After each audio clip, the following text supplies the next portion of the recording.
Good morning. Ayin Beis, volume 3. We are the bottom of page 1328. Literally at the last line. So the Rebbe Rashab asked a question. That was the last thing we learned.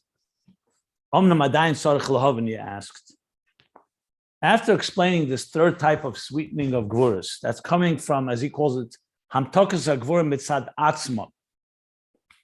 The gvura is being sweetened from within itself, not through chesed, from outside. The first two is through chesed. And the difference is, the first one is through a battle, like Milchama of the animal soul and divine soul, and the divine soul prevails. The sweet waters prevail over the bitter ones. The second way is not through Milchama, it's memela, it's automatic, through a revelation of such a high level of chesed, kshet, of atik, like the tzaddik gomer, such deep love for God, Avir b'tainugim, that ultimately displaces and transforms the very darkness completely. That's both through chesed, or through Ohr, if you wish. That Ohr is either neutralizing or minimizing, or we said neutralizing, what was another word he used? The darkness, or it actually transforms the darkness, but it's still Ohr. Now we're talking, it's coming from the Chozer itself. And that's what means gvuras nimtoken b'she'ein gvuras nimtoken ela b'sharshan, that the gvuras are sweetened only in their root. So now he asked, and he gave examples for it. I'll just review some of the examples. He gave the example of that's the sweetening of the water, according to the opinion of the Medrash, that the sweetening comes from the bitterness itself, is sweetening the bitter wood, the bitter tree, branch, whatever the opinion may be, whether it's an olive branch or it's the others, the willow, and the third one was, I think, oleander. But regardless, it's with the bitter itself, not like the opinion of the Zohar, that it's Eitz HaChaim. That would mean that it's coming from chesed, from outside, not from the gvura itself. And he brought the example of Elisha, who sweetened the water with salt, which is gvura, and Yeshaya, that healed Cheskio from the shchin, from his boils, also through the dried figs. So all this is hamtaka, that coming from within. In the parentheses, he added also that even though on page 13, where was it before? Even though on page 1325, no, not on page 1320, I'm sorry, where he spoke earlier, he said that this is coming from that when Moshe Rabbeinu spoke or hit the stone, and then the second time spoke to the stone, was supposed to speak to the stone, but he hit the stone and drew water. So that was from chesed, causing the stone, gvura, to give water. Here he said they could also say a different approach, that actually is also coming from gvura. That's what the hitting of the stone is. Or according to the Medrash, the striking of the stone. The speaking to the stone with strong words, rebuke. But regardless, this is all gvura from within. So now comes the question. You're saying it's coming from gvura mitzad atzmam, and from the Chozer itself is transformed. Even this type of sweetening is not just coming out of nowhere, it's also coming with a higher power. Like we said, that the shofar gadol, the sounding of the great shofar, and sending Yom Kippur, that's what awakens the lost souls. So what does it mean mitzad atzma? It's coming from a koyach elyon, also coming from a higher power. And the same thing with the sweetening of the water. It didn't just become sweet. Moshe threw into Hashem showed him the wood, the bitter wood, and he threw it into the water, and that's what caused it to become sweet. So the Rebbe Rashab answers, yes, it's coming from a higher power, but the higher power is not in any revealed form. It's completely concealed. In other words, the shofar gadol is not like you hear a shofar, and it wakes you up. It itself is being manifest in a koyach nelam. and it's the root of the very Gvura itself. It's not a force outside of the Gvura, and it's not coming in any revealed way. If it's revealed, then it's a revelation. Ohr is awakening you from darkness. Like you were living in darkness, you were living in denial, or you're living in a state that you didn't know how bad it was, and someone made you aware. Okay, that's not a koyach nelam. Here he says, in the Chanami, he says it comes from a koyach elyon. But the koyach is sheirish hagvura, and that sheirish hagvura is in the state of helam. Is koyach nelam dafka. So it's not something you can point to and say, "Oh, I heard the shofar sound, and that's why I woke up." It's working behind the scenes.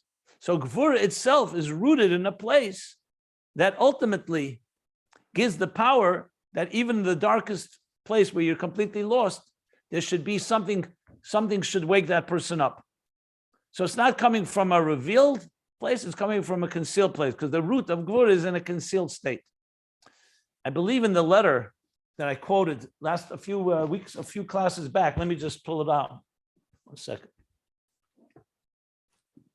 When the Rebbe in the letter that I mentioned, L'Kutei Sichos, Chelik Vav, volume 6, so I mentioned the Rebbe quotes this Ayin Beis there. And he says the following, I think he adds one word, which if I recall correctly, the Rebbe says like this.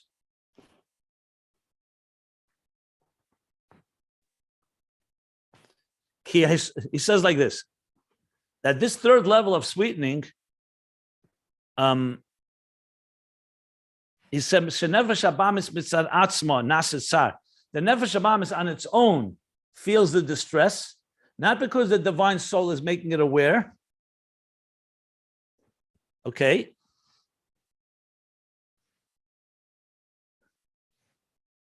And then he says, and the fact that it comes in Yom Kippur and Shefer Gadol, which he's citing straight from here, he says, "Ki says the Shefer Gadol ve'esan ilhu gam kem gvura ve'koyach nelam beyeser." He has the word koyach nelam beyeser. Here he just says koyach nelam. In other words, those forces, the great shofar and the ilah of Yom Kippur, are also gvura, and they come in a very koyach nelam beyeser, an increasingly concealed power. That word, yeah. So beyeser, that's what he adds. I didn't see the Ayin Beis, maybe later, but so far he didn't say the word beyeser. I just wanted to point that out. So bottom line is 2 points that are key here. One is that this power, this higher power that's causing the gvura itself, the darkness itself, to be awakened, so to speak, to be inspired, if you wish, is coming from the root of gvura, not chesed, not gilui, and it comes in a completely gvuradic way, in a concealed way. So it's like completely not something you can point to and say, that's what inspired me. It just happens. And that's what it means that the gvuras are sweetened in their root, the koyach of the root. In other words, in the darkest of the dark lies the root of the helam ha'atzmi that is dormant. Maybe dormant's not the right word. Is completely fundamentally concealed, but it's there. And it's a divine power. And that divine power ultimately can cause that this gvura should wake up and return, which is ultimately going to be tshuva, which tshuva is the one that transforms zdeinus to zochius, which we have learned and will learn about.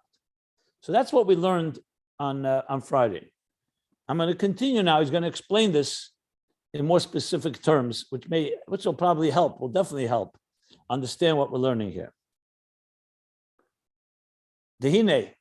So I'm continuing from the second line, or the last line on the page, 1328. The pages can be found at ayinbeis.com. So it says like this, like this. Dehine, because now, klolas hahefresh. Ben beze fani hamtoka now, the general difference between the two ways of sweetening above, the two above mentioned ways, and the Rebbe Rashab spells out which two does he mean. He doesn't mean 1 and 2. He means hainu, hamtoka beis v'agimel. This means the second type and the third type of sweetening. That's what he's referring to. So the general difference is who? The hamtoka beis hu, the b'chinas makif. Next page, 1329. The second form of Hamtaka, the second sweetening, which is coming from chesed, from ohr, from light, the nefesh halakis, basically, the divine soul, and its experience, and even its distress, affecting the animal soul, that comes b'chinas er makif, milmayla lamata.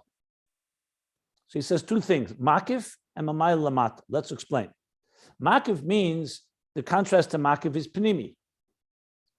Like when the first type of sweetening, for example, is more pnimi. There's a battle going on. They're engaging with each other. It's not like there's a zap coming from a higher place that just transforms, like the king's face is glowing and automatically the prosecutor becomes a defense. No, there's an engagement, there's a battle, there's an argument going on between chesed and gvura, between the prosecutor and the defense. But the defense is powerful enough to convince and overwhelm, override, or neutralize and diffuse the prosecution, the gvura. That's much more pnimi. That's like taking bitter water, you mix enough sweet water in it, it'll become sweet. That's not coming from outside. When you say er makif, makif means it's like a force that's coming from a place that's not within. It's not engaging within, it's coming from outside of it. And Mamay Lamata is similar. It's coming from the top down. So they're interdependent, makif and Mamay Lamata. It would be like someone inspiring you, but you didn't really change. Someone's overwhelmed you with so much awe that you become elevated. So he says the second type of sweetening is that form. It's such a high power of chesed and ohr that comes er makiv mamayl lamata. U'kamoshn is barely ill, and as we explained earlier, the amtokazu b'chinas koyach chesed hanivdel be'erech, that this sweetening is coming from a power of chesed that's relatively separate from umematik es agvura. The first level, if you recall, let me refer you where this was. This was on page, let's go back. Page 1328, 1. So he said clearly, this is coming from a level of chesed, the kshet of atik. The first level, the first sweetening, the first of the three, he said was chesed of arich, which is commensurate with and relates somewhat to the gvuras. That's why it's like sweet waters within bitter water. It's not coming from a place that's completely removed from chesed and gvura. And for the record, this was already discussed even earlier. If you go back to page 1291, he said it as well, that to transform the gvura to chesed, you need to have a power that comes from outside of the system. That's another good way of putting it. Pnimi is within the system. The first type of sweetening is within the system, which means within the water, the world of water, of sweet and bitter waters, like he said at the bottom of 1320, says, Aval Pitam Vadas has the power to impact the animal soul, but not to transform it. He says, because it's commensurate to it. So it doesn't change it fundamentally. But when you're talking about now, we're talking about the second type of sweetening. This is coming from a higher power of chesed that's removed from the whole picture, like outside of the system, that's now entering into the system, like the king's face glowing, like we described. And that ultimately overrides the whole gvura and transforms it into chesed. Ukamoy Kain, continuing on the second line on 1329, mahapech es hacheshech. And same thing like chesed and gvura is working. The same thing is this power, this higher ohr, this higher chesed, transforms the darkness shleiba b'chinas hisaskus klal. Not in any engaged manner. It's not engaging with it. It's just simply coming from a higher power that's overwhelming it all. Rak shememela nimtak. It's happening memela. It's automatic. It's automatically nimtak. It's sweetened through the revelation of a higher supernal form of kindness and chesed and love. That's hamtaka habeis, the second way of sweetening. However, by contrast, the third type of sweetening, which we say is coming from within, shagvuris mitzad atzma, shagvuris mitzad atzma nimtakim, that the Gvuras on their own are getting sweetened, not through a force outside of it. So now he introduces Ohr Chozer. In other words, Mamayla Lamata Makib, Mamayla Lamata is Ohr Yoshor. It's a light coming from a top, from above down, and it just simply has the power to just elevate everything, to transform everything. Here, it's coming Ohr Chozer. Ohr Chozer is Mamata Lamayla. It's coming from the work, from the initiative, it's coming from below. Shacheshech Mis'eler Ve'ela. That the darkness gets awakened and it gets elevated. Like the lower waters that we learned earlier that are crying, that they want to connect to that which is above. They feel their distance and they feel their despair and they cry. Like the tshuva of a Baal tshuva, a person who had sinned and is now doing tshuva. That's coming from him. It's a force of Ohr Chozer, of a refractive light, as opposed to a light coming from above that's elevating him. So that's even though this distinction was pretty clear from what we learned earlier, he's spelling it out very specifically to show how it's coming from below. So even though Shefer Gadol is the one that is the cause, but it's a cause that is not impacting it in any revealed way. It's impacting it from within the system, from within the Gevurah itself. V'zeu gamkein klolos ha'hefresh. Well, let me stop here if anybody wants to ask anything, because he's tying up together a few things that we've learned already, and now he's spelling it out even more about the Ohr Chozer and Ohr Yoshor. Okay, any questions? It's not a question. It's just what you said. It's so powerful because the Gimel is a real change. The base is not a change. Nothing is changing because it's becoming the Ohr Chesed earlier. So right now the Choshech feels taking over, but be'etzem nothing happened to it. In Gimel, the Choshech changes. Yeah, that's for sure. Yeah, that's correct. Well, I want to correct that because before he did say the Choshech is also changed by the second Eifim, except it's changed into Ohr. In other words, the Ohr has displaced it, but it's also changed it because the Tzaddik Gomor, his Avir b'Tainugim spills over into the left side of the heart, like he says, and creates Ishapcha. It's not Iskafia. It is Ishapcha. The first Eifin is Iskafia. The second is Ishapcha, but Ishapcha Mamayla Lamata. That's the key thing to remember. So you could say its personality has changed. He said clearly the Teva of the Nefesh Habamis has changed. However, it's not changed from within, it's changed from without. That's how I would just distinguish the two. So yes, you could say it's not as deep a change because since it didn't do it on its own, it did it from a force outside, but he did say that it changed fundamentally. Just be aware, he did say that. Yeah, it is changing, but it's not a permanent change. The Rebbe says that. I have not seen it in Ayin Beis yet, but the Rebbe does say that's why it could be Lefisha. Yeah. The Choshech is overwhelmed and is changing. What is Choshech? It's Choshech. Al Toka Gimel, the Choshech is completely dismissed.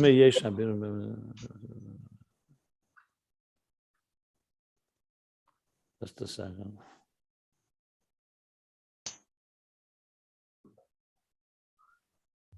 One minute.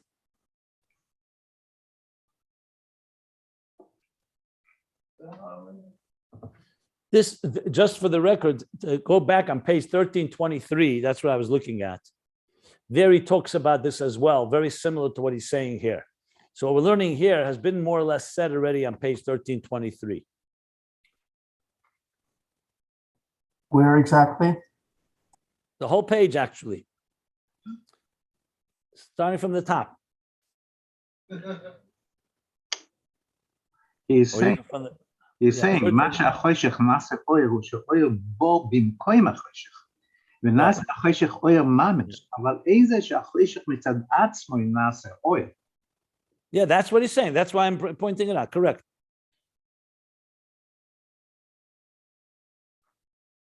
But I'm just saying there's more details there. Let's continue here now. 1 second.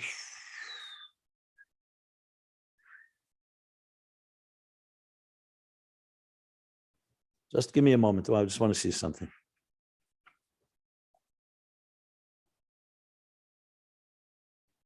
I'm also bringing it because he's going to bring the difference between ma ban. If you remember, on the top of the page there, on page 1323, he says there's a shem ma, which is like oyer, but derech mamayla lamata, and then the shem ban. So you could have a birur of shem ma is elevating shem ban, but then there's the birur of shem ban itself. That's mamata lamayla. That's mamata lamayla. So he's going to bring that now as well. That's why I was referring to it. But one more minute. I just want to see something.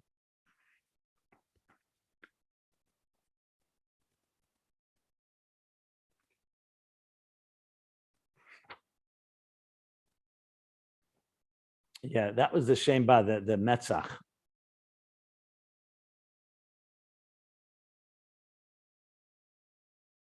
Yeah.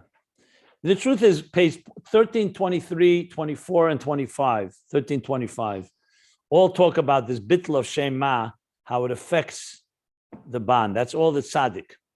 And then he goes back to yesh efen hagimel. Yesh efen. Then he goes to the third manner on page 1325. I'm just going back and forth because the topic has been discussed. It's not the first time we hear this. However, now what he's adding primarily is the point that he wants to make, that even though it's a koyach elyon, but it's a koyach nelam. And that's why you can call it mamata lamayla. But anyway, let's continue reading here now. V'zeu gam kein klolos ha'hefesh ben abir de shema v'abir de sheman, the shem ban. And this is also the general difference. And again, goes referring back to page 1323 between the birur of sheman. Now, shema we know is gematria adam, 45. Ban is gematria behema. So both of them are yud ke vav ke in two different permutations, in two different structures. Whether yud ke vav ke is spelled with a miloi hey aleph, no, it's yud vav dalet hey aleph, vav aleph vav hey aleph. That's 45, or it's spelled with hays, yud hey hey hey hey vav vav, and that adds up to 52. So it's all Shem Havaya, but it's Shem Havaya, whether it manifests like an Ohr, or Mailamata, Shem Ma, like the Neshama, and Shem Ban, like the Guf. Sometimes Ma Ban, he compares soul and body. Or like he's been speaking here, divine soul, animal soul. So animal soul will be Shem Ban, the divine soul will be Shem Ma. So there's Kabbalistic terms for these two types of Birurim. And the two types is the difference between the two types of sweetening, the second type and the third type. So he says like this: the Birur de Shema hu b'chinas Ohr Yoshor. The Birur that comes from Shema is essentially you're bringing a divine light, a divine power, a gilui, in an Ohr Yoshor. Like let's think of like the sun shining and warming the earth. It's not like the moon. The moon is refractive and reflective light. The moon doesn't have any light of its own. It's reflecting the light of the sun, and that's called Ohr Chozer. Or sometimes Torah Shebiksav, the written Torah is compared to the Shemesh, is compared to Ohr Yoshor. Torah Shebal Peh comes through questions and arguments. You don't have clarity. The Torah Shebiksav, there's no questions, there's no arguments.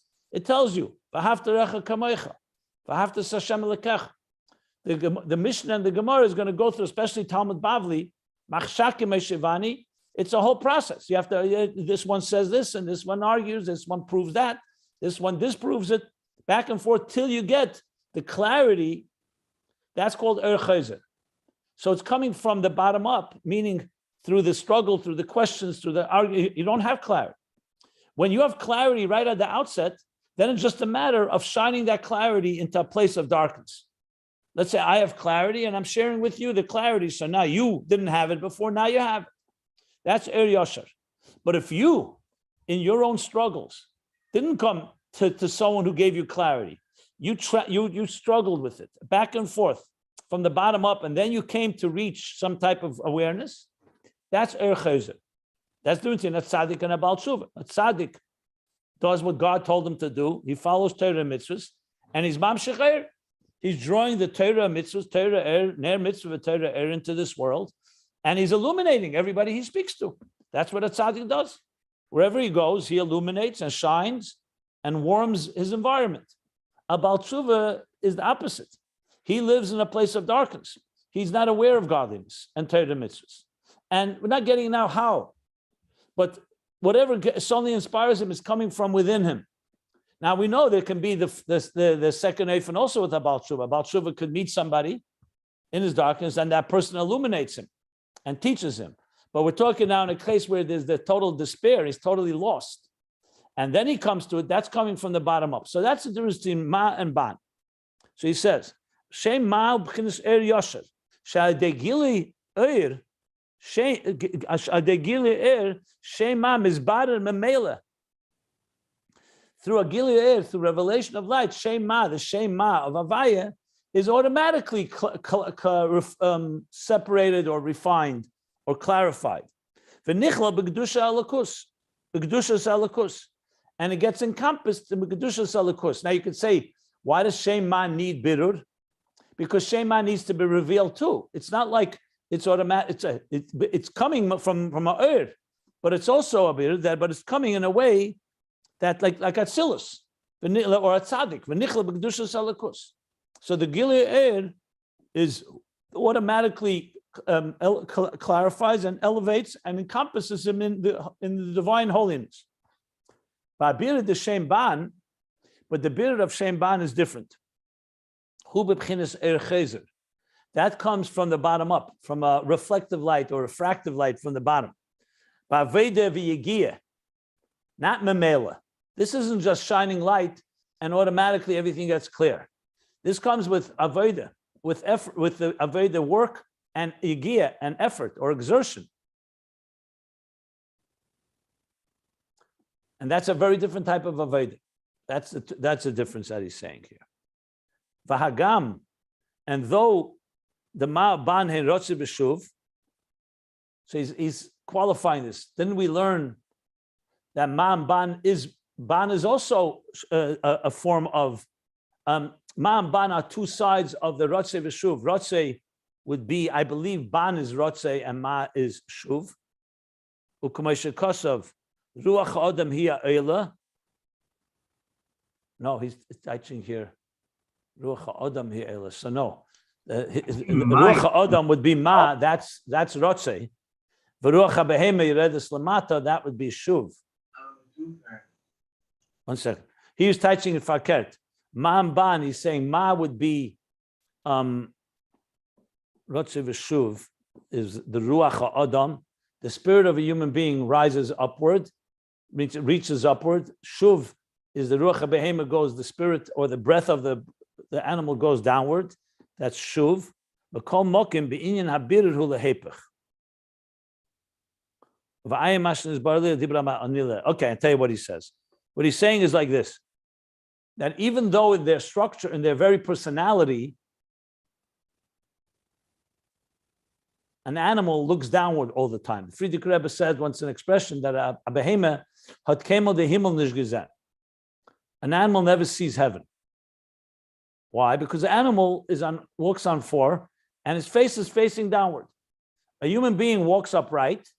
So we're seekers. We're always searching. Raise my eyes to heaven. Raise your eyes to heaven and see who created all of this.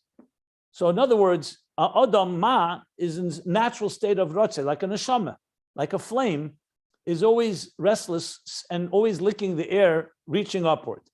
A behemoth is focused on its survival and a materialism, so it's in a form of shuv. So he's saying, however, when it comes, so here it seems like the opposite. It seems like the animal is mamayla lamata, going from the top down, and the human is going from the bottom up. So he says that's their nature.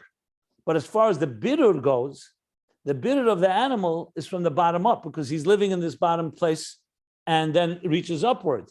And the Adam is the opposite, is Gili Ohr, that's coming downwards. He's just qualifying that when we say Rotze v'Shuv, it's the personality or is it the Avodah of birur?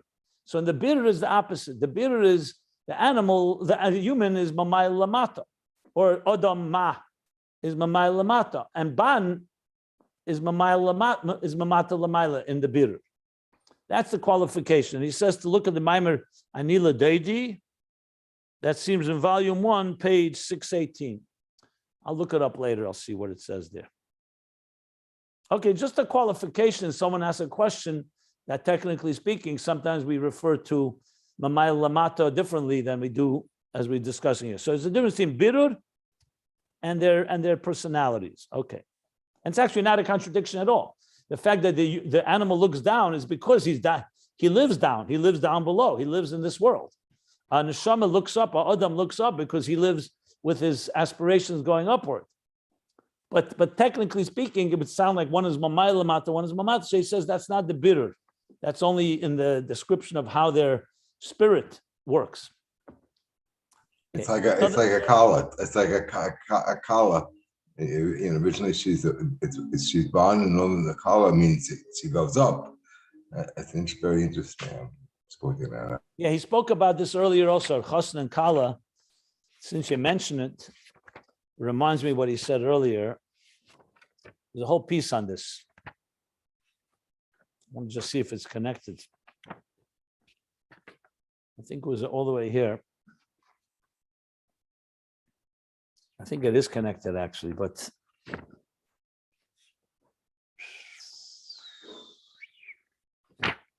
actually goes back a lot more than I thought. No, it's much further back.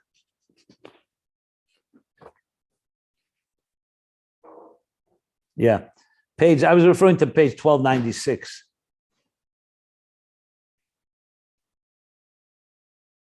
We spoke about difference in a kala, or 1295, I should say. Yeah, but let's not go there right now. That's a...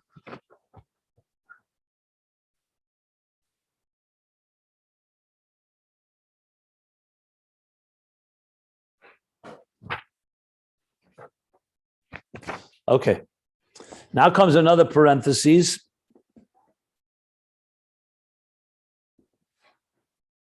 V'zeu gamkein inyan Kedusha v'Tahara.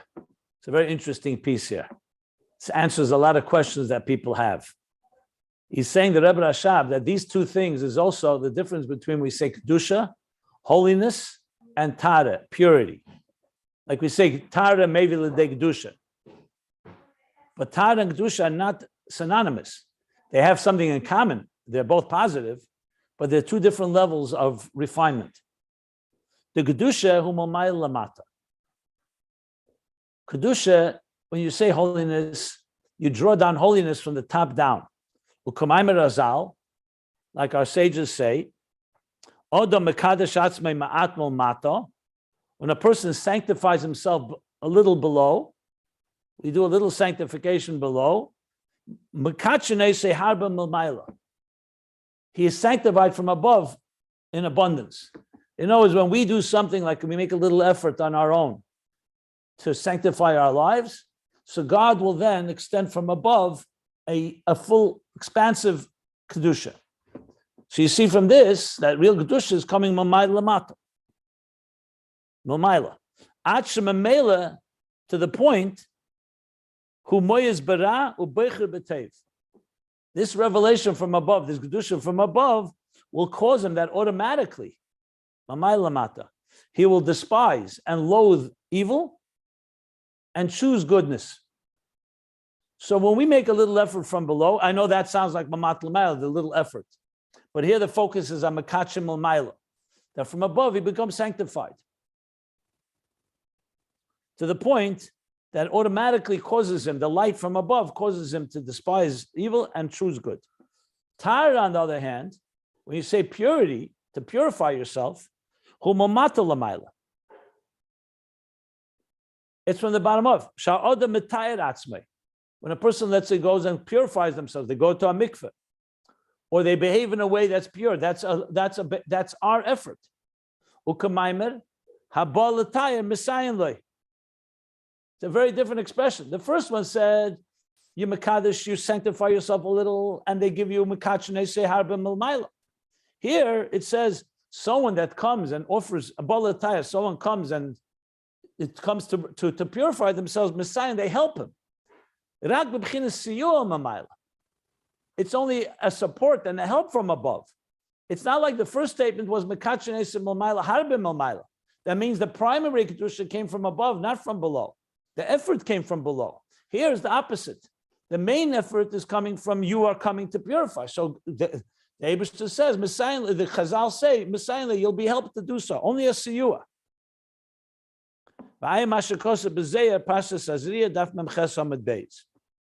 Okay, we have to look up what it says there. I don't know what it says there.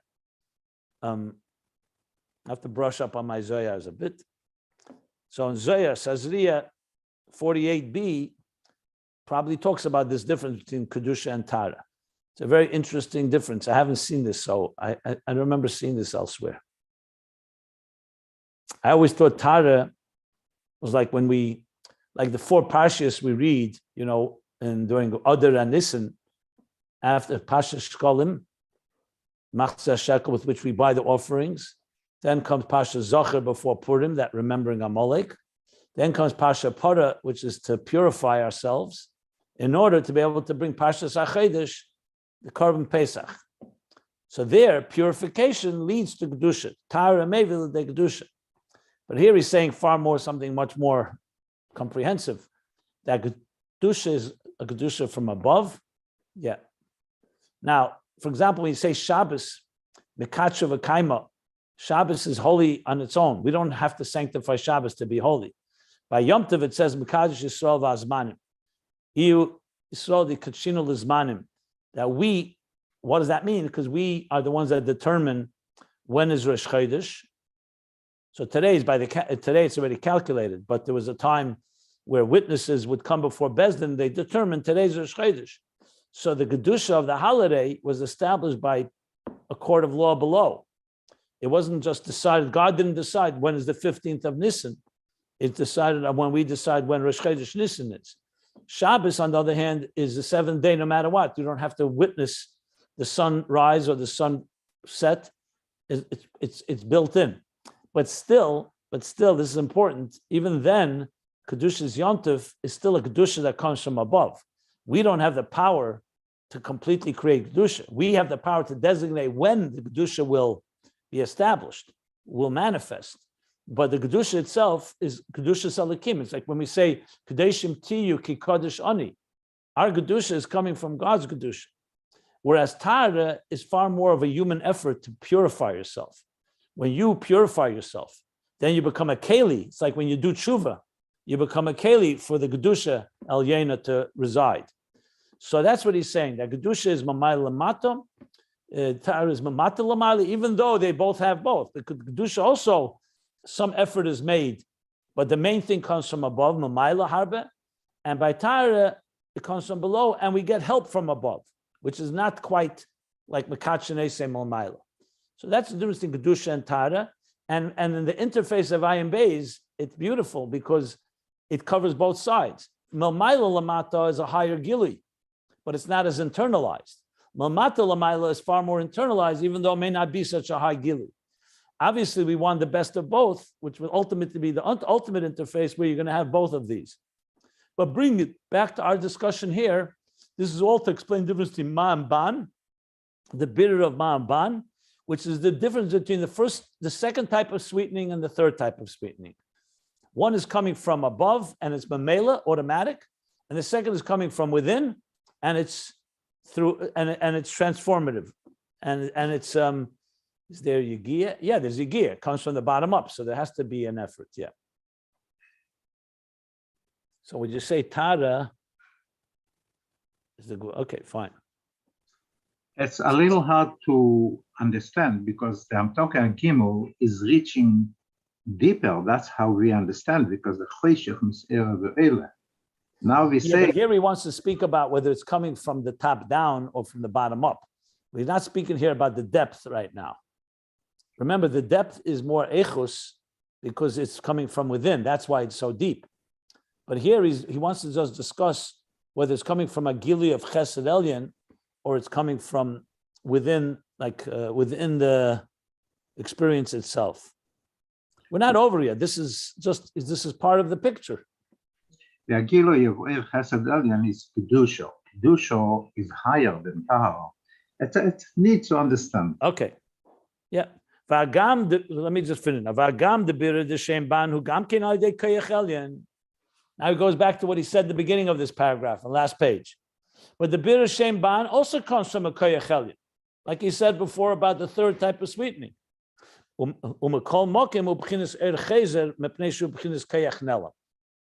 Nevertheless, we call it from the bottom up, even though it's coming from the power behind the scenes is coming from a higher place, from the root of Gvura. But because it's a koyach nelam and it's concealed from the person, it's considered Ohr Chozer, like it's coming from him. Like we said before, it's a koyach nelam. You can't identify it as a gili Ohr that has elevated him. It's coming from within him because that power is coming is concealed.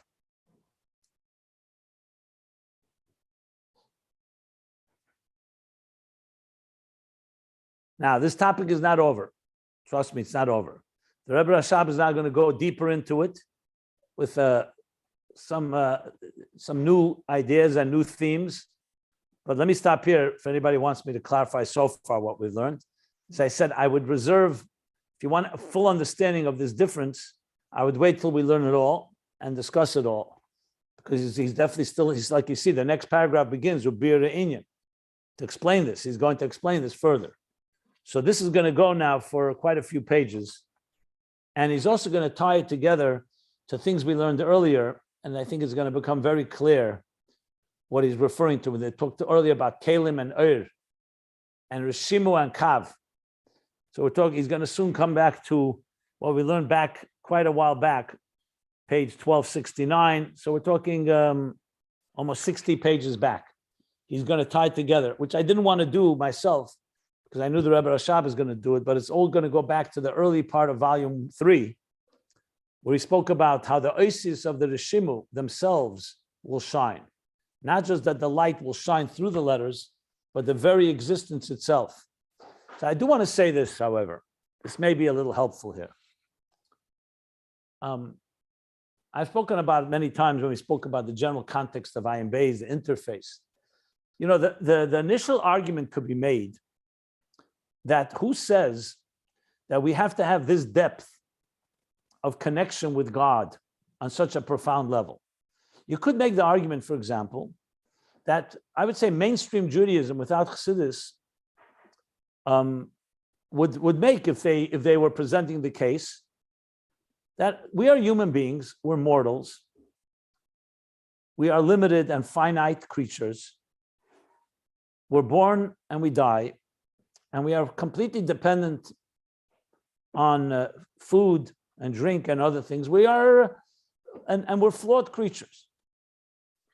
So then we're talking about having a relationship with God.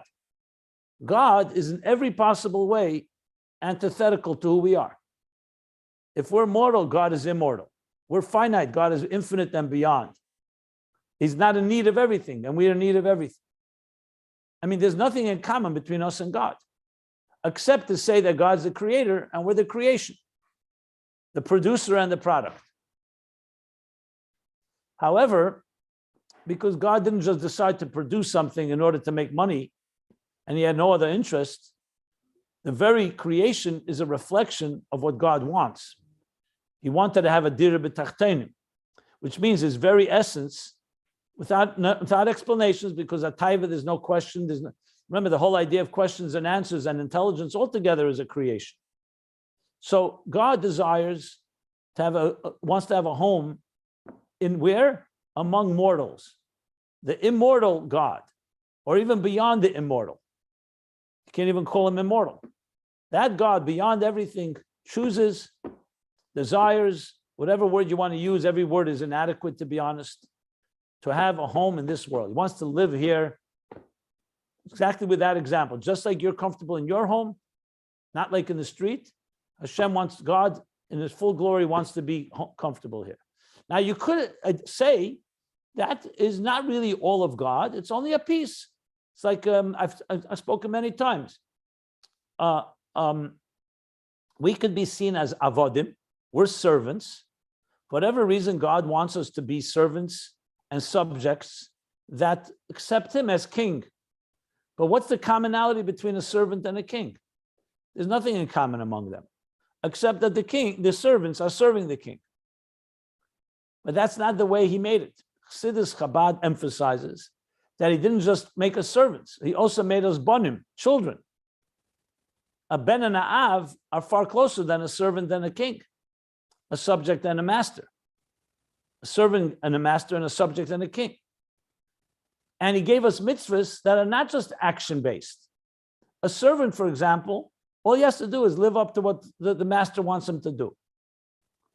With God, that's not the case. He said mitzvahs like v'haftas Hashem Elokecha. A servant doesn't have to love his master. Doesn't even have to v'yadaita hayom v'ashavesa levavecha ki Hashem Elokim b'shamayim mal v'aretz mitachas eined. The operative verse that we've been learning. A servant doesn't have to know God. You got to just do your job. You're given a job, Kabbalah sale, follow the orders. Here we have all these mitzvahs that talk about a relationship, loving, understanding, knowing, and it goes on. There's words like Shutif LaKadosh Baruch Hu b'Ma'aseh Bereishis, partnership. I mentioned Avodim, Bonim, children. Matan Torah is called a marriage, husband and wife, spouses, Chasen Kala. Im Chasen Osi Zeh Matan Torah. So you see references throughout to a relationship that's far deeper than a producer and a product, than a creator and a creation. That means that the relationship is far deeper. So, which also explains a lot more the purpose of existence.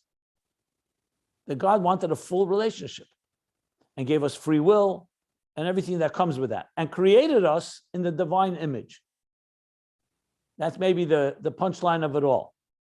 The 6 days of creation, he created Ohr, Rekia, vegetation, the cosmos, the luminaries, the sun, the moon, the stars, animals, fish in the sea. Nowhere did he say that any of them are B'Tselem Elokim. He said they are my creations, but doesn't it say they're reflection, that they're in the image of God? Obviously, they have some image of the divine because they're created by the divine, and a creator, implants into his product something of himself. But you can't call it Tselem Elokim until the human being, Tzalmeinu Kidmusein. Or in the words, Vayipach ba'apov nishmas chayim, ba'apov vayipach, b'techiyusei, u'mepnimiyusei, like he says in Tanya from Zohar. He gave us a neshama that's like the ben, that is part of his father. Like he explains in chapter 2 in Tanya. This is far more than just a creator and a creation. This means we are in some way a piece of godliness. However you explain it, I'm not getting to the explanation. But one thing is clear, that it's a far deeper connection. Why am I elaborating? I'll tell you why. Because I wanted to just bring back the theme of Ayin Beis. We often do it on Sunday. I do it more like a review, but it's very relevant, I think, to what we're learning now as well. Because you can make, so bottom line is, Chassidus Chabad makes it very clear, no, the relationship with God is not just a limited one. It's not like we have a glass ceiling that a mortal human being can only reach Atzilus or Ak or the Kav. No, we can go all the way to before the Tzimtzum, like we're learning, and connect. It takes work. But God wants that and planted into existence, into the human being's existence, all the resources and tools to retrace the steps that we can actually even experience the pre-Tzimtzum Ohr and consciousness, even in a post-Tzimtzum reality, as we were learning, by transforming the Tzimtzum. And this already is a Chiddush Gadol, because, a person can make the argument, who says maybe we can't reach the highest levels? After all, God did say, no one can see me and live. He told Moshe Rabbeinu. And yet, as the Rebbe often brings, it says, Ili Yadaita Vayisiv, if I knew him, I would be him. And yet the Rebbe says, when you learn Chassidus and the Likutei Torah, you can know him and be him. It's usually used an expression, if you knew him, you'd be him. And we use it b'nechusa, that, you can know God and be him. What does it mean, be him? Obviously, we don't. The Rebbe is saying it? Yeah. Yeah. Look at the Mishpatim, Chelik Tazayin, look at the Sikhs, one example. There's a few places. That, in other words, we could come to a point, obviously God always remains God. We don't become God, but we can connect on the deepest, highest levels. Now, obviously it also requires bittul. I'm not just talking, you can bring your ego and you're just, you're chavralap, you're like God's partner. It doesn't work that way. It works with a lot of work. You have to transform yourself and elevate yourself and bittul, etc. But the point is, you can reach the highest of the high.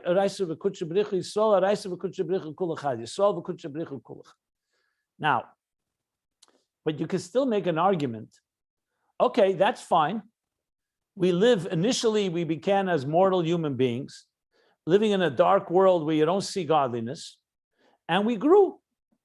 We grew with our intelligence and emotions to begin to appreciate godliness, grow step by step by step. And like the student who began maybe, yes, as a foolish child, but he grew and he expanded his containers to the point at Aboyin Shnin, or like the Abel says, 40 years, at the 40th year, you come to a point of that you begin to appreciate what the teacher is really about, to the point that Chushe HaMakabel become like Chushe HaRav, Chushe HaTalmid, the skills of the student or the senses of the student become like the sense of the teacher, that they become like one. He brings this in Samach Vav in the beginning. That means we connect all the way, but that takes a lot of work. So we can do that. But the very darkness that we began our lives in, a world that was a cheshach kafla mechupel, a double and quadruple darkness, we did not recognize God, where God was concealed.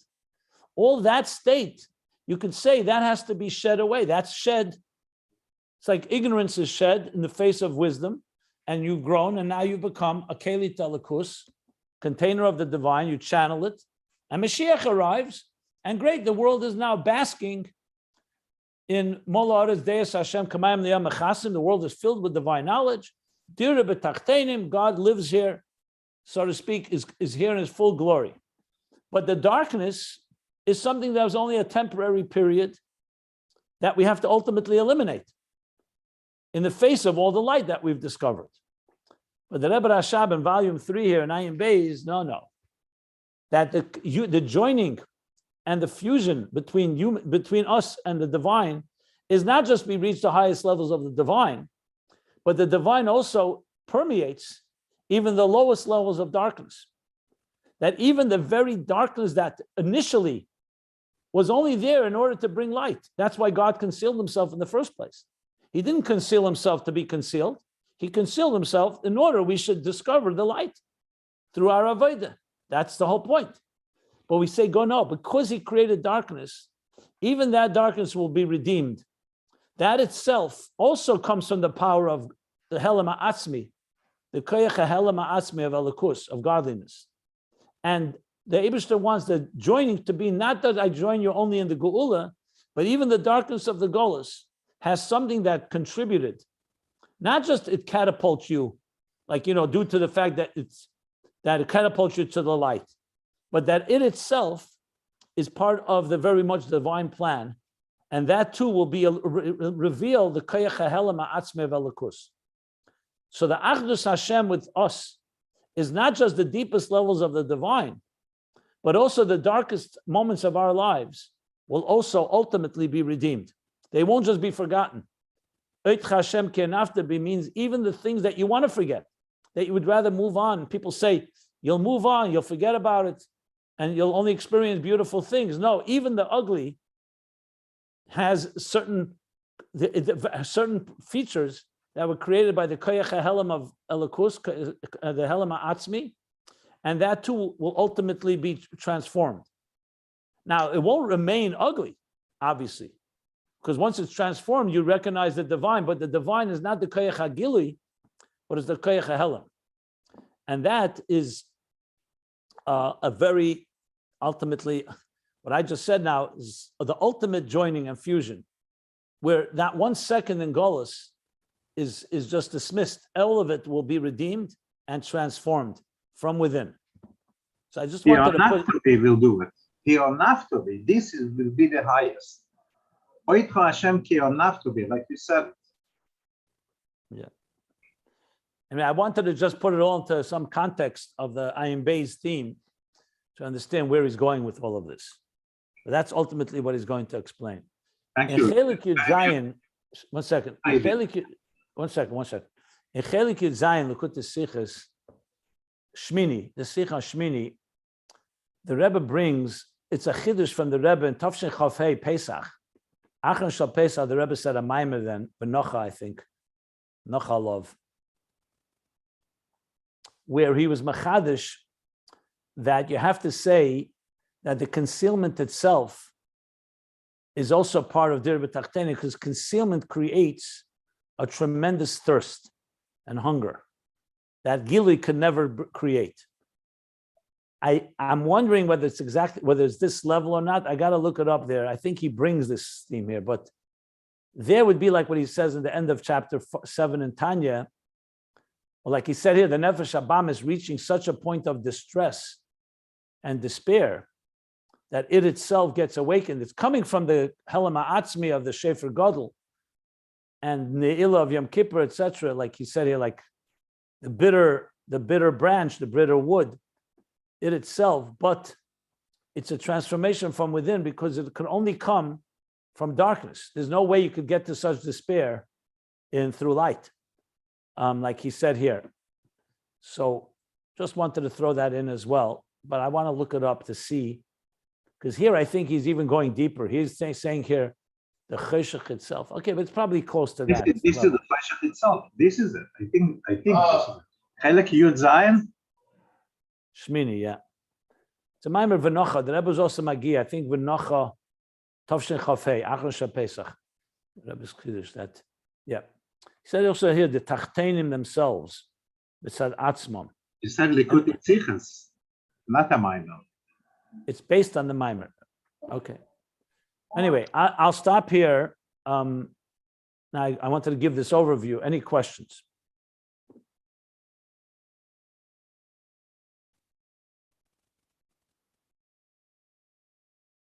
Everybody's good? If everyone's good, I'll continue reading. Even though it's not a new subject, but it's a new topic to explain what we learn now. He's going to explain it further. And I'll just give a little introduction. Is going deeper than that? Possible? It's always possible, yeah. Because it sounds that this is it. Yeah, it's quite deep, but it gets deeper. And let's put it this way, the more you review it, the more you appreciate it. So he's going to say like this now. He's going to introduce a small introduction, a concept that is, it's a concept, it's one of the areas of Kabbalah that is connected with the Kabbalah of Rabbi Yisrael Sarug, who was another student of the Arizal that Rabbi Chaim Vital was the primary student that gave us most of what we know the Arizal. But Yisrael Sarug had another school of thought, another school of Arizal that has some things that Rabbi Chaim Vital did not introduce. Even the Rishimu that we're going to learn about, that what we call the trace, the impression, or ultimately the Koyach HaHelam of Elikus, the power of God's concealment, is in Rabbi Yisrael Sarug talks about it more than he does in Rabbi Chaim Vital. I'm only pointing that out. So he's going to introduce now a topic which is going to be the difference between Ohr and Avir. Ohr is light or energy. Avir literally means air, or like ruach or wind, air. They both have the same letter, Aleph Vav Reish, but one is Aleph Vav Yud Reish and one is Aleph Vav Reish. So in Kabbalah, especially in the beginning of the Zohar, page 15, where it talks about the famous statement, Bereish Hominisa de Malka, Goliv Galifu B'Tihiri Allah. So he says in the beginning, when God desired, or the king gave permission, that's when Bereish Hominisa de Malka is explained two different ways. So meaning basically the first steps before the tzimtzum when God decides to create existence. So he says, Golif Galifu B'tirei Lo. Golif is from the word chakika in Aramaic. Golif Galifu means chakak chakika. He engraved an engraving. He etched an engraving. Where? In the level of Tahira Allah. Tahira can mean the higher heaven. Tahira can mean the higher purity, the higher Ohr. Tahira is a level. But there's Tahira Allah, which in this case, is often referred to before the Tzimtzum. In the language of Chassidus, that in the Ohr Ein Sof Lifnei Tzimtzum, which was Pashut B'tachlis HaPshitus, that it was shapeless and seamless, God, Shir Atzmei B'Kayach, in those infinite shapeless possibilities, he chose to allocate 10 spheres, the 10 hidden spheres. That's essentially what the Zohar is saying, based on the interpretations in Kabbalah and Chassidus. So when he says that, so the Kabbalah talks about that he left an Avir Kadmon, a initial space was created, which we usually call the Chol L'Mokum Panim, the space, the empty space, where God contracted or concealed the light.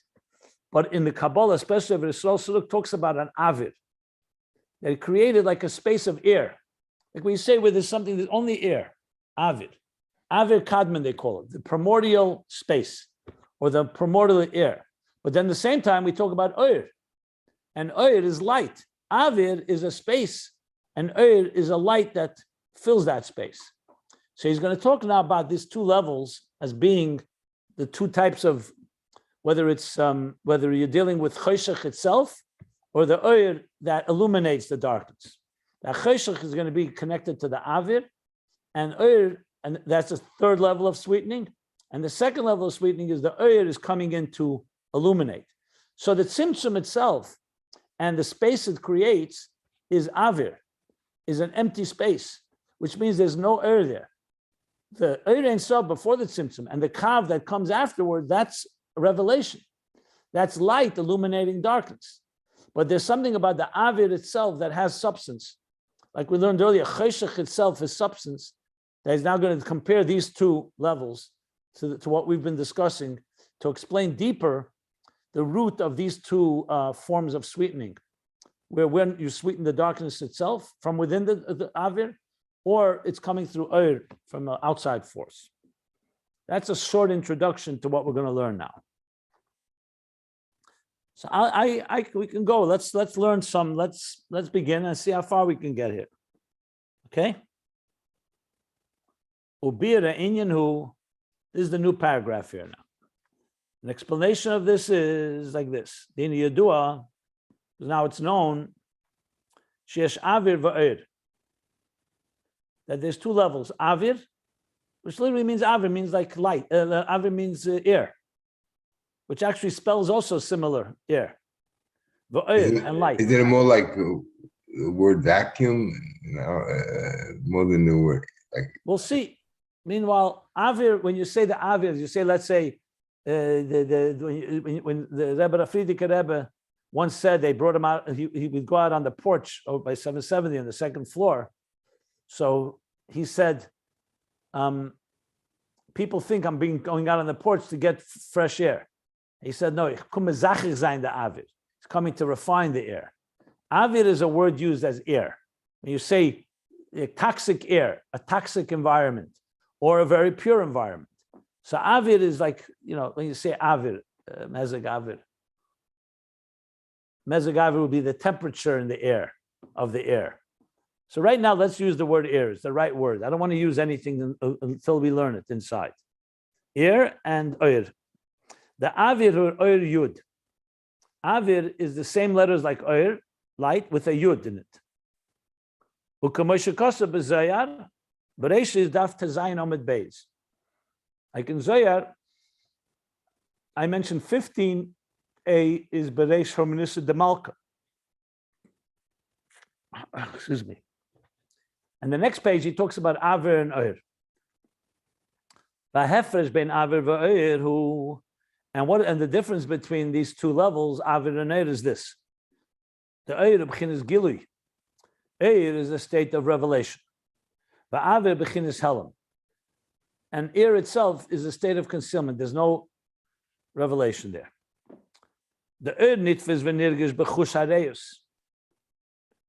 Like we see, light is grasped and felt with a sense of vision. Like you know when the room is bright or not bright. When the sun is shining, our eyes, the chush hareus means the sense of vision, we grasp and sense light. Va'avir eina nitfes v'nirgish. Avir, you don't sense, you don't feel, you don't grasp, and you don't feel. Like when, let's say you're sitting in a room and your eyes are closed. Whether there's light or no light, Avir is just, it's not visible. Air is not visible. Air is invisible.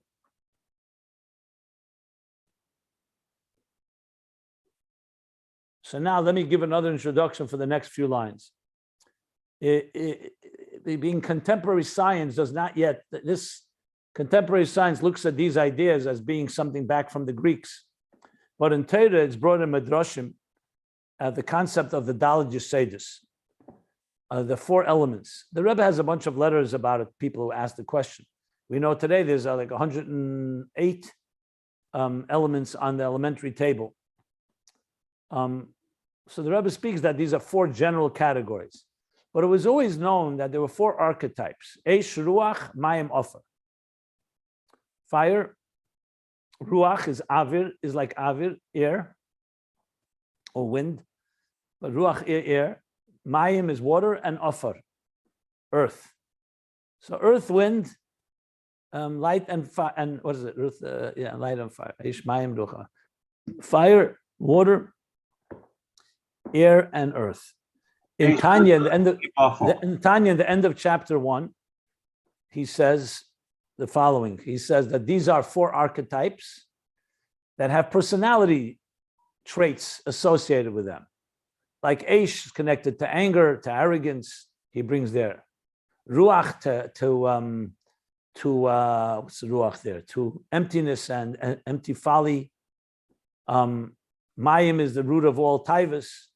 Ofer is the root of slothfulness, laziness, and depression.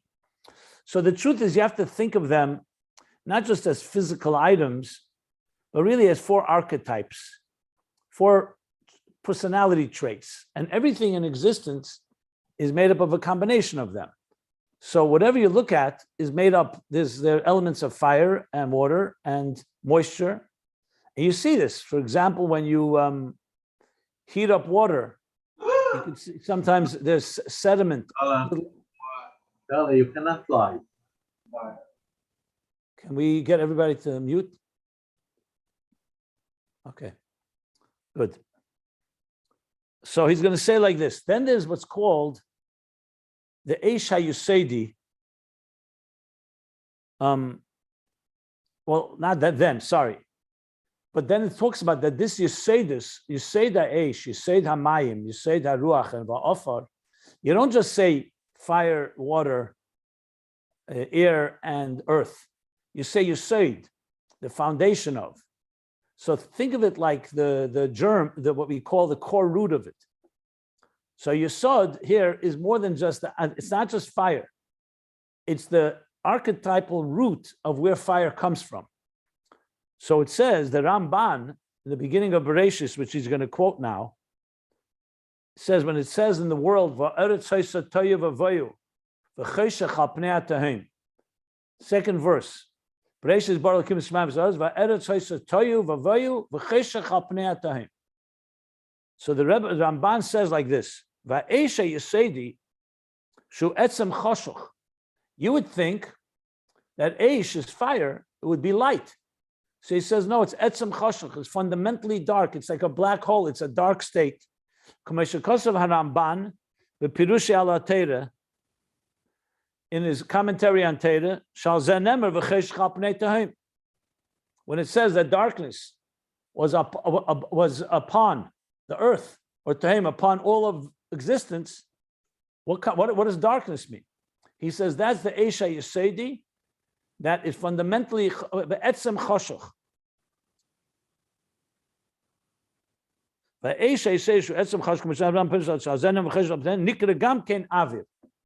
This too is called Avir.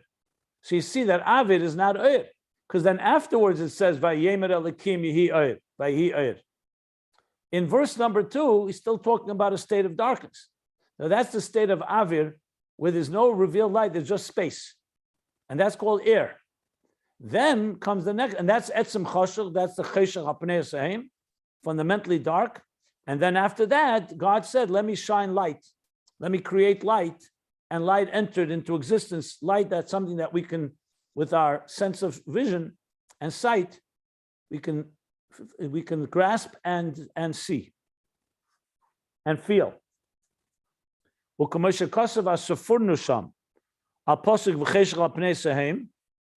the Sefurnu, which is another commentary on the Torah.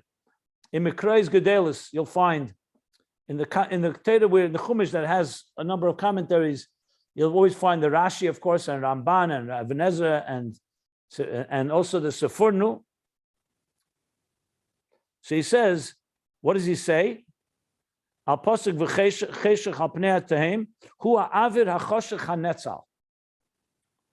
That is the dark space or the dark air that was emanated.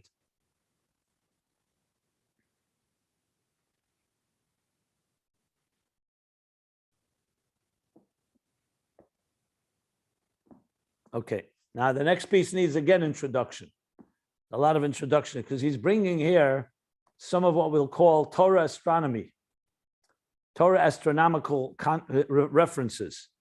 So the next piece, let's talk about the Galgalim for a moment.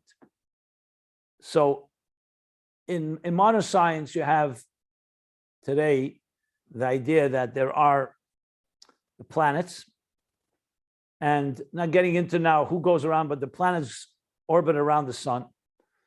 And each planet has its own atmosphere. By the way, another word for Avir could be atmosphere, just for the record.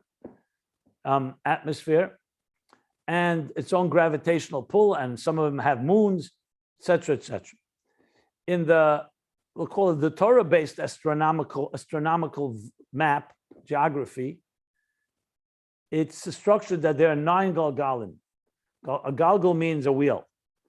That outer space is seen as 9 wheels, or 9 spheres is maybe a better word to put it. And these spheres, each of them contain the different planets. So for example, like he's going to say here, the Galgal HaYereach, the moon, is not just a moon, it's within a sphere. Think of it like a turning sphere that has objects in it. And the moon is the Galgal, I think Galgal Hasheni, if I recall correctly. Anyway, there's Galgalim for each one. The sun is in one of them, the planets are in them, and so on and so forth. So the way they understand it is that it's not the planets that are moving, it's the Galgalim that are moving. And therefore the planets move within them. Now, just for the record, the Rebbe, I think one of the first, maybe the first letter that we have from the Rebbe is a letter to the Ragat Shover. Rabbi Yosef Rosen, the Ragat Shover gone. And he asked the Ragat Shover, can you create a full, comprehensive comparison, comprehensive understanding of astronomy according to Torah, according to Shas, and then compare it to the way astronomy is understood today. So in other words, the Rebbe was already, we don't know if Ragat Shover ever answered. We don't have an answer. But the Rebbe then, we're talking about in the early 20s. So the Rebbe would have been around 20 years old, something like that. When the Rebbe writes, he's already trying to figure out what the astronomical view of our cosmos is according to Torah. Just mentioning that as an aside. But bottom line is, he's going to be referring to the Galgal here. And he says, so that's what he's saying now next. Kosav Achazeh, and the Sefurna writes afterwards, Shachelik Memenu Hasamach La Galgal. That this level of Avir, HaChoshech, this dark space or dark atmosphere, if you wish, dark air, yeah. that a part of it which is close to the galgal, which galgal? So the Rebbe Rashab says the galgal hayareach, the sphere that contains the moon. Ukiyadur deseda eish utachas galgal hayareach, because it says the elementary particle, or I would say the archetype of fire, galgal yeseda eish, that the Ramban is talking about, is below the galgal hayareach. So therefore, the Sforno is saying that this dark space, which is close to the galgal below it, hislav betunuose v'hu ha'esha yesedi. Hislav betunuose means it in its movement it is very fiery, and this is called. This is Avir. I'm sorry. I'm sorry. I skipped a line. So it moves. Remember, the galgal moves. In its movement, it gets very hot, very fiery, and that's the Esha Yesedi. That's the foundational fire. So what do you see here? That there is something happening, but it's invisible. Basically, that's what he wants to say. And the part of this level, of this dark atmosphere, Hakodev el Hamayim, that's close to water, Kone oz ezekeir min hamayim. It acquires and it assumes some of the coolness from water. Water is associated with something cooler. Fire is hot. Water is cool, is the archetype of coolness. And that's how he's explaining this level of Avir. Now, again, I'm reading it slowly because it's completely new material. So the Rebbe Rashab now says, Im kein lidvarov, that's the case, according to the Sforno, Mashanetzal, what emanated, Hua Avir, that was this atmosphere or this air, this space, and it divides into two parts. One part that's the archetype of fire and the archetype of ruach,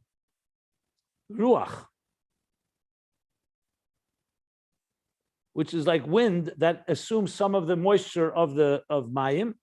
Ta'korev el hagalgal hu ha'esha yesedi.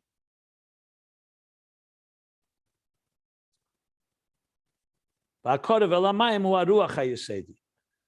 Okay, the truth is I have to look this up. But what he's saying here is, because he added now ruach, and we talked about mayim. So there's the galgal hayareach is here. Beneath it is the yesed ha'esh of fire. Okay. I'm not sure the yesed hamayim is somewhere there, and the yesed haruach, wind, we know is a combination of moist and water and fire, I believe. No, I'm sorry. Karvelach. Eish is cham v'yavash. Ruach is water is karvelach. I'm sorry, mayim is karvelach. Okay, I have to add one more thing. The four features, the four archetypes have features, and they go like this. We're talking about heat, warm, and dry. So you say fire is hot, is cham v'yavash. It's both hot, warm, and dry. Water is the other extreme. It's cool and moist, lach, kar v'lach. And the middle ones, ofar, is kar v'yavash, is cool and dry. And ruach is the opposite, is moist and warm. So therefore, ruach is basically has moisture from mayim and has warmth from fire. That's the key here. So that's what he's saying. So the Avir, this space that he emanated, which is utterly dark, he says part of it is close to fire. Well, it is fire. I'm sorry. It's the element of fire. Okay. And that's why it has in it a fiery element, a warmth in it. And part of it is close to water, and that's why it has a moisture in it, which is the moisture of ruach. That's what he's saying here. Did that make sense? Yeah, I think so. That's what it is. So what's the conclusion? So the Eisha Yesedi, the element, the archetype of fire is Avir, is this space, is this atmosphere, and it's dark on its own. There's nothing revealed in it. So then why is Avir with a Yud? So he says, Masha Avir Ohr Yud, Hainu B'chinas Ohr Kameshu Kol Ba'Avir. The Ohr Yud is the Ohr that is encompassed within the Avir. But he didn't explain what that means. Okay, so as I said, he's introducing a new concept here. I'm going to stop here because he's going to continue and bring from Ohr to Ohr and Kabbalah and then come back to explaining it all in Chassidus Chabad language. Meanwhile, he's just understanding what is this level called Avir, which is going to help us understand the third level of sweetening, the darkness itself, which is not Ohr, but it's coming from Cheshach itself. That's where this is ultimately leading to. But he's bringing it into this structure of the Ramban and the Sefurno. So I hope I explained it properly, and more to come. But I'll stop here before the Vehine Be'emer. It is not very clear what you bring from this Sforno. Okay. You want to say that Ohr is a hush that is. Anyway, so yeah, I would. Yeah, I'll explain it more tomorrow. But I think if you look in this Sforno, you can get it clear. I think I did explain it, but he brings it here. So there's Avir is Choshech, and it's connected to the fire, and for that, and connected to the, okay. Anybody want to ask anything?